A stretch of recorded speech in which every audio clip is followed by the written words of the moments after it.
Welcome to this channel. Subscribe to my channel. We have news video every day. Go to video.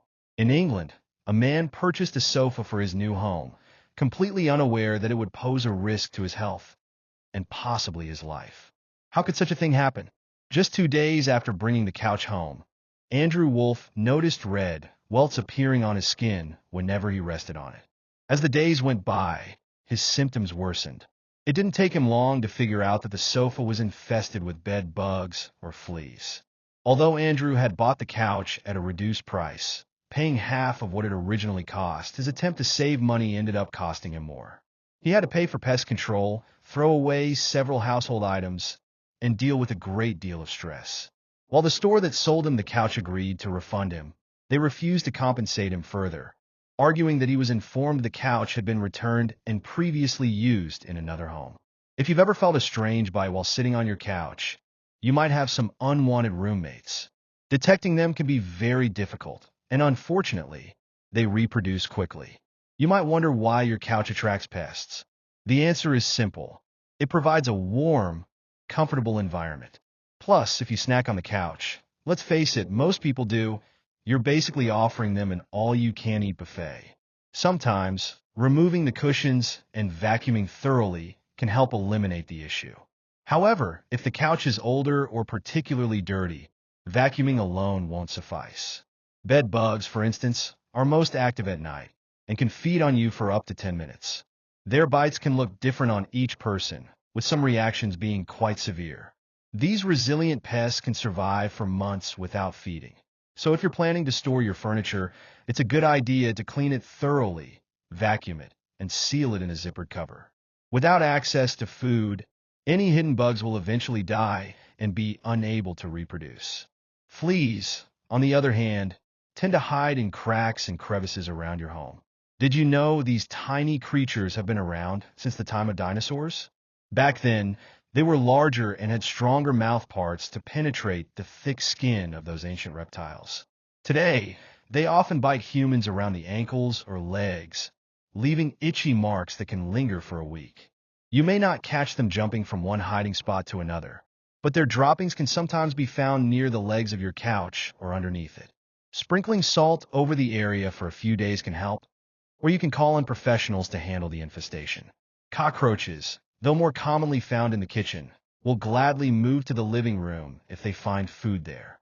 These nocturnal pests are incredibly widespread, with some studies suggesting they inhabit up to 98% of homes in urban areas, often unnoticed. If you spot one, you can make a simple trap. Take an empty glass bottle, coat the inside with cooking oil, and place some maple syrup at the bottom. This setup will lure the cockroaches, trapping them inside the bottle.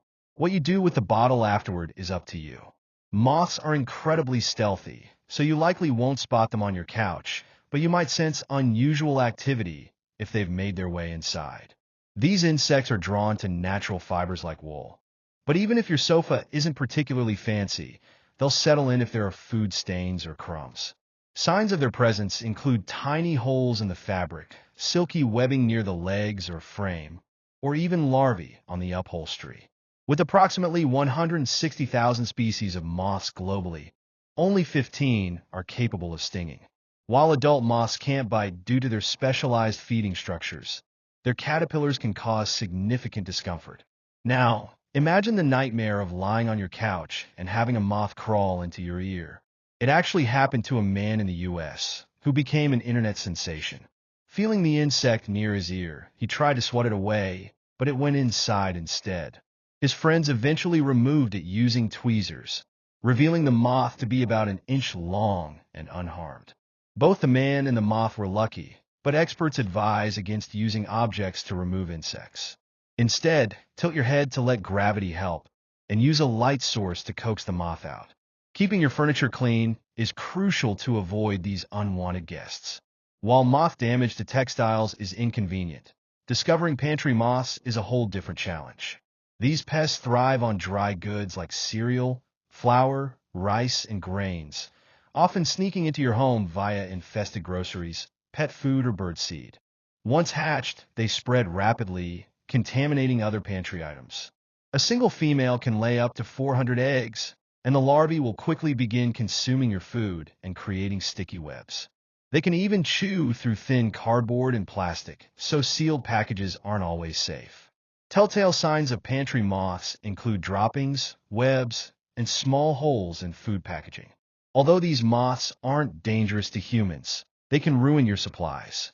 However, some species, like the cinnabar moth, are toxic and signal their threat with bright red and black markings to deter predators. To prevent an infestation, store items like flour, oatmeal, and nuts in the freezer for at least 3 days before placing them in your pantry. Freezing kills any larvae present. For added safety, clean your pantry with a solution of equal parts white vinegar and hot water.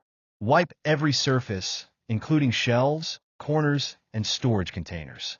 Hanging sticky fly paper baited with fish oil can also help trap remaining moths. Now, here's a fun fact. What's small has up to 177 pairs of legs and can terrify even the bravest person? That's right, a centipede scurrying across your living room. Before you reach for a shoe, consider this. Centipedes are actually beneficial.